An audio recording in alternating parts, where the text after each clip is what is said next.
The road to the airfield is about a mile long. Apparently this concrete road was put in by the Milk Marketing Board in the 50s for the farmer.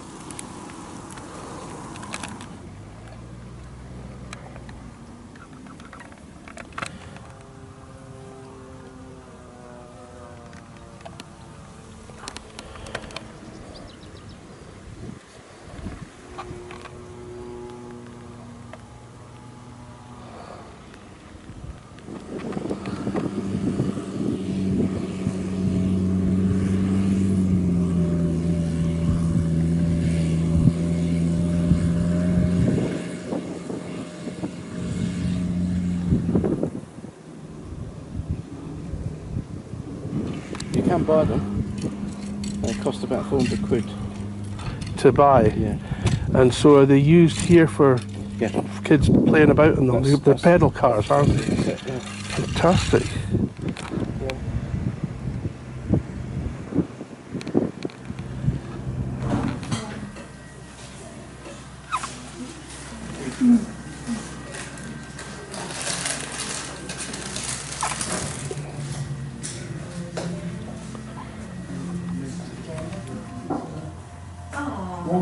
Nice piano in that one. And So you can do presentations, yeah, basically. yeah. They do afternoon teas and things like that, cream teas and things. Because I guess it started life as a field. Yes. So they wouldn't have spent So money. they would just maintain it as such. So Just tell me a little bit about that memorial, Steve. Okay, this memorial is dedicated to the personnel of 37 Squadron who sacrificed themselves to protect most of the country.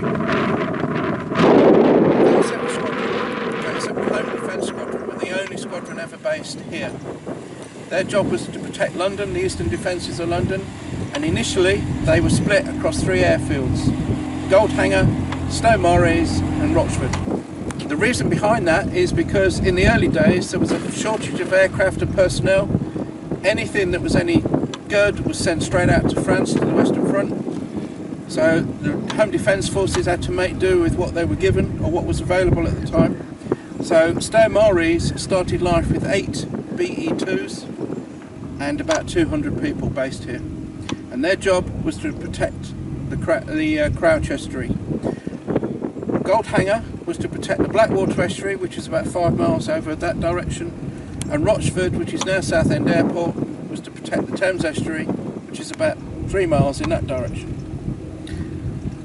All those 3 airfields form part of the northeastern defences for London, the outer ring of defensive airfields. The inner ring would have been places like North Weald, Sutton's Farm, which became Hornchurch, and Joyce Green at Dartford, near the Dartford Bridge. Okay? Good, thank you. And that building was? Station headquarters. Okay. So your station commander lived there with his admin stuff. And then moving round this way, in the grass, in this long grass just here, stretching right around here, there's 22 wooden buildings that are missing. We've got the plans for the airfield, so we know exactly what was here. Would that be billets then? There'd be all sorts of things. Certainly in this area was the ladies' barracks, ladies' dormitory. Right. Okay. Straight in front of that building with the all that's left is a chimney. By no coincidence, that was the laundry. Right. Okay, so the ladies' barracks was right in front of that because in 1916 that's what they were employed to do. Women's Auxiliary Army Corps, it was called. It was the military equivalent of the Land Army. Right. And they were employed as domestic servants because that's how it was in those days, Edwardian culture and all that sort of stuff. Right, okay. So, like I said earlier, we're trying to develop an alternate tour that takes in a lot more detail around military life for ladies and what was happening What was like in 100 years ago. Yeah, the officers' quarters. So the 3 buildings here were the officers' quarters. That's right. And what fascinates me is how, you know, these are, what, over 100 years old now. They were built 1917. And they're single brick. Yeah. Like the ones at East Fortune. That's it. And they've stood the test of time. Indeed. And something will be done with them in the future. Well, we're working towards those at the moment. As you can see, we've got the scaffolding up Yeah. to basically keep them up. The next building to be worked on is this one here, which is senior NCO's dormitory. Mm-hmm. So the officers' quarters, they shared a bedroom. There's 2 officers to each bedroom. Okay. Bathroom facilities on the end of each block, on the other side, and then all 3 blocks are joined by like a big covered walkway, like a big conservatory. Right. Which is still there. To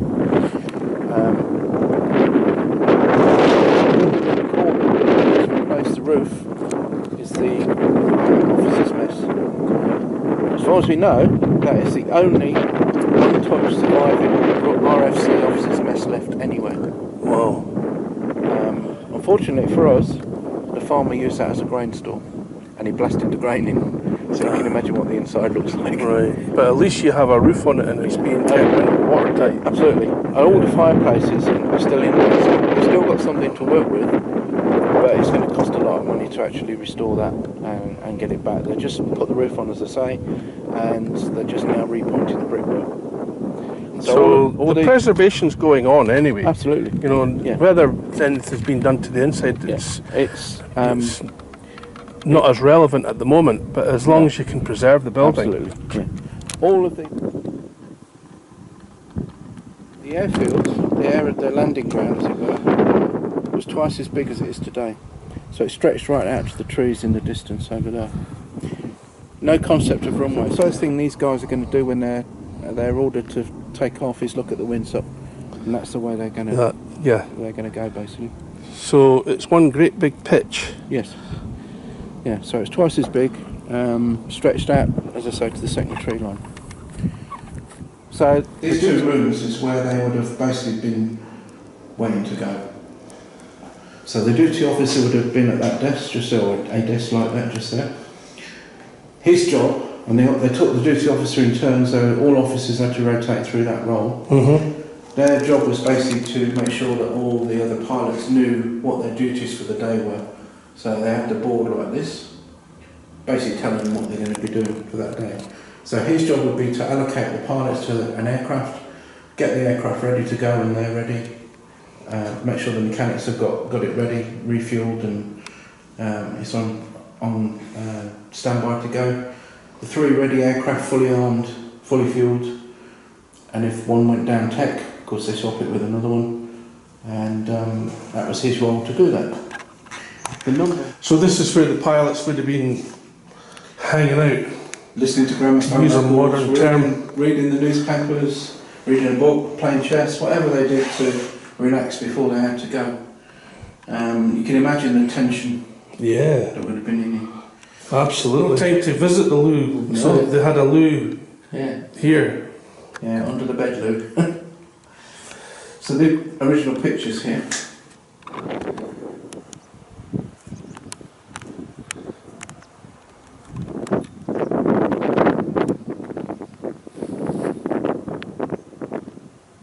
Each bay could hold 10 aeroplanes.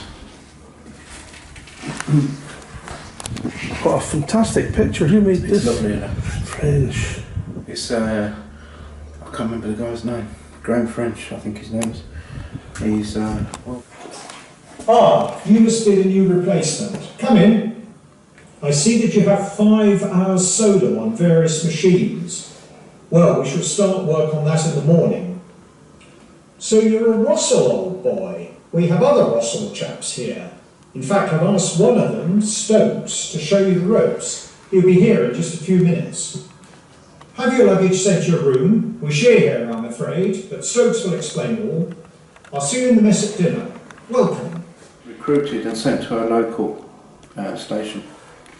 So her parents were the landlord and landlady of one of the local pubs. Oh, right. She joined up when she was 16. Uh-huh. So she posted here. She was in the Women's Royal Air Force until 1919 when it disbanded, and then she went back, worked for her parents, eventually took over the same pub that they had, and we're still in touch with the family today. So some real local history. Absolutely. That's wonderful. Yeah. I've got more than others. Burfoot was one of our pilots that was killed.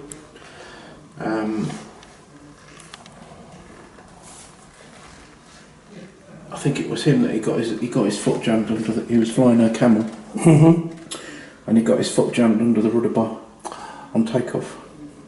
So he ended up spinning in. But yeah, we don't just do the officers. We go for anything that we can find about any of the people that served here. Okay. So we've got all of that. Got the aircraft that they had here. You can see all the different types they had.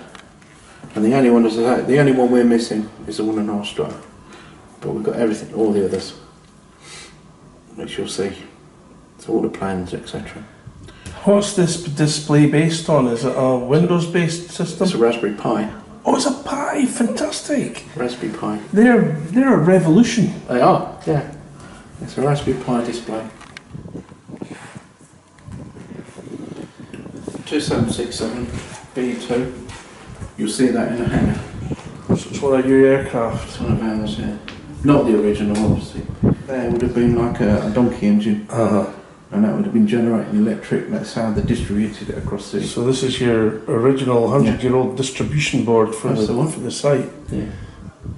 So it's all down to your research team. Yes, they're very good. Finding all the details and information about everyone that flew here. Absolutely, they're very, very good. They've got a lot of knowledge, and they know where to go and find it as well.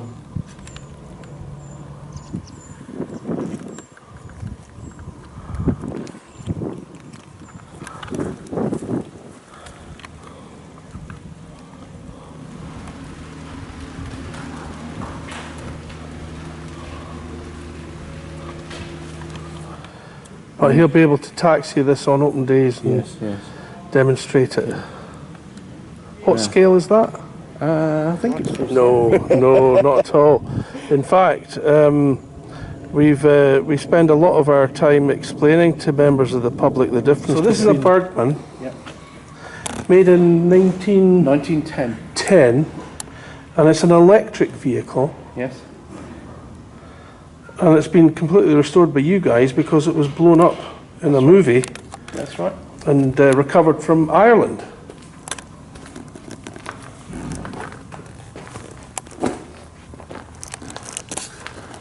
Ingrid.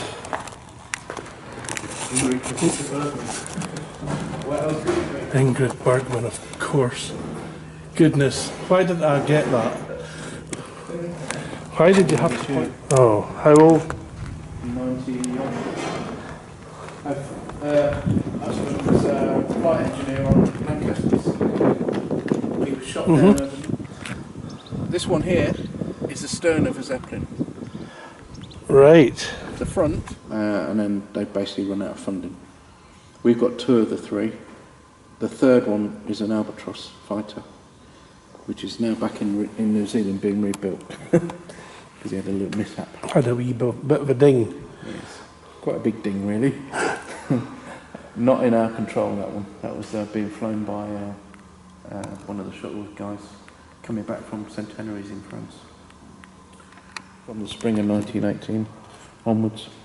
So this was the ultimate World War I Absolutely. fighter. Absolutely. So you've gone from, your Blérios in 1909 to this in 1918. This is, you can recognise the shape of a sort of World War II fighter in this one, if you look at it from the side. Yeah. Yeah, it's got hurricane sort of features, isn't it? Because Sopwith became Hawkers post World War I. And this weekend, looking pretty damn good. Yep, it is. So a flying camel. A flying camel. Camel's a nickname.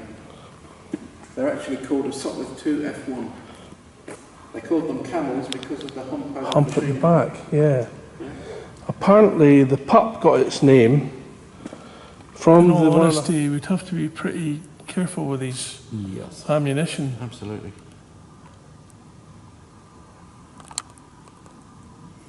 This one's not flying currently. Yeah. Actually flying. Yeah.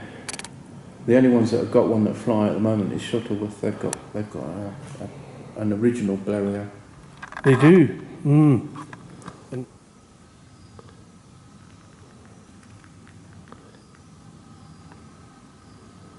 Just makes you want to go flying. It does. Your guys would come up with that. What a fantastic idea that is. And was it something that you guys built? Yeah, it's about 5 years old now. Oh, right. But the third hangar stood in this, well, just in front of the ammunition depot, behind the MT sheds. His doors would have been facing that way, so it was 90 degrees to the other angles. Right.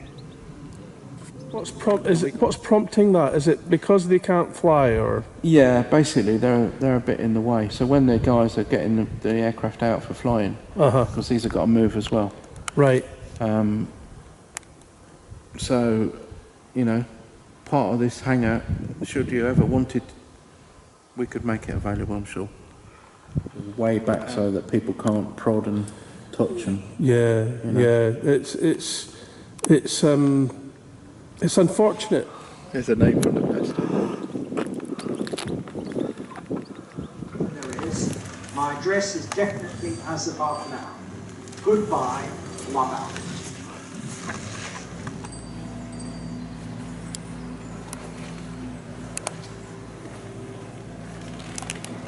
That is a fabulous picture of the B-2 in the air. Quite an uncanny smell, reminding me of the RM room at the London hospital where Neen once took me. The smell was of roast flesh, for the bits of the 3 Germans were still there. I got a bit of the goggles off one, and 1 or 2 other little odds and sods. Last night again we were busy. One of our fellows, however, last night, what's the best by being in the air when you come? His machine was badly shot about. Another got cut and came out and landed some distance away down the left-hand gun jam. The right one's very erratic. 2 flights, now one is today release, and the other expect to work next time. So of course, our machines wouldn't take part in these night shifts. They are right through the others. So there's the squadron commander's PA. You can see the difference, can't you? Goodness. He's not got the passion killing uniform on.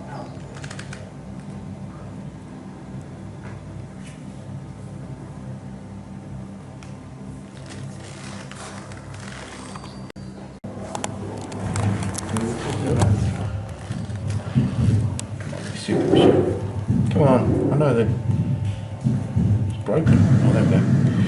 So it tells you what the raid was all about. 21 rotas.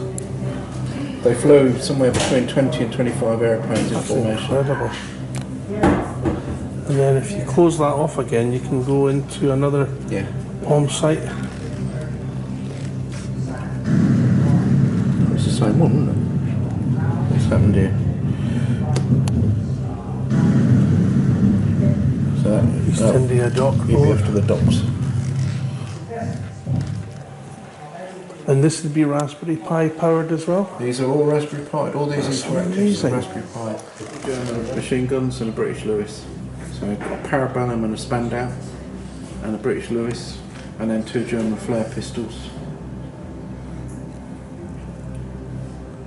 And then this diagram is a very sort of basic explanation of interrupter gear. And how their interrupter gear works. Yes. Yeah. So nothing out of a box. Nothing out of a box whatsoever. Every one of them built by hand. Yes. Was it the one person that built them? Yes, it was. And we've still got another couple of boxes. He built about 60 or 70 altogether over a long time. So we can keep refreshing it.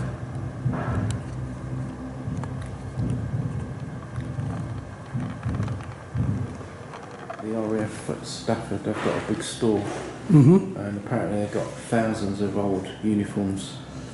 They're quite happy to. So a place like this would be, Yeah, they'd be more than happy to lend them to you, wouldn't they? In early days of establishing links with Hendon at the moment, but they've been here, and they're very envious of this museum. I'm not surprised. You know, this cost us It cost us to build about 100,000. Most of it done by our own guys. So pretty much materials then, because Well, with the the main cost. thing we paid for was the graphic displays. So this school, popular school, bombed on the 13th of June. We've just earlier this year been visited by the modern school that's in the same place. So all of the kids came out of London to visit this museum. Quite a lot of them. It's the first time they've ever been outside of London. Goodness. So they came. The kids all came up to see this. Yes. And then we sent a Woolsey. That's an SE5A engine. There's nothing new under the sun, is there? No. Big V8.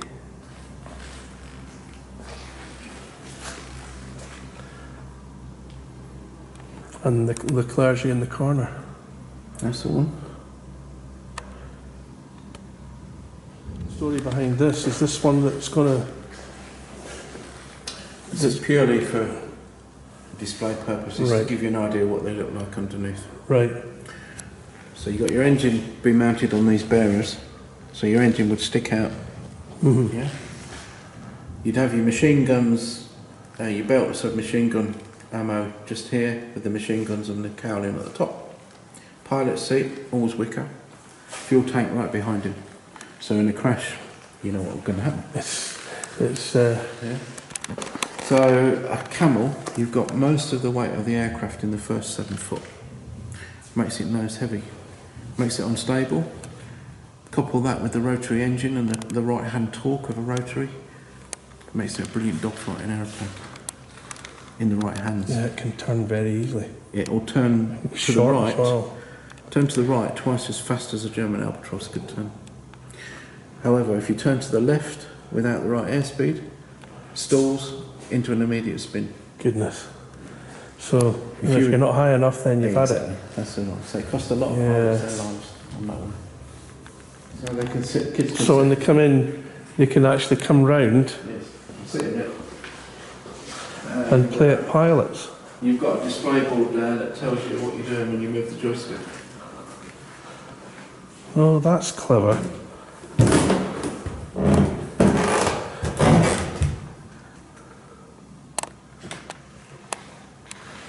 And they can talk to each other. You've got a little. Yeah. You've got a little. Gosport tubes. Yeah. The kids would love that. What a great idea.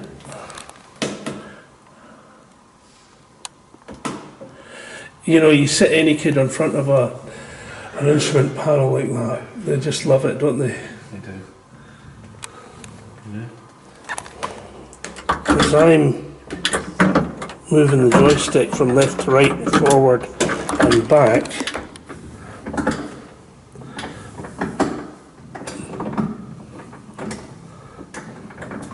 It operates these lights. That's the one. Lets them see the attitude of the aircraft.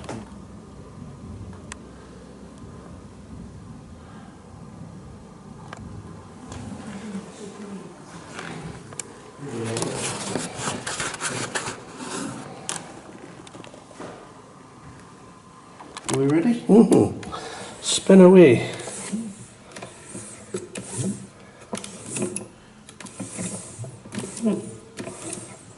It gives you an idea of what the cylinders would be doing.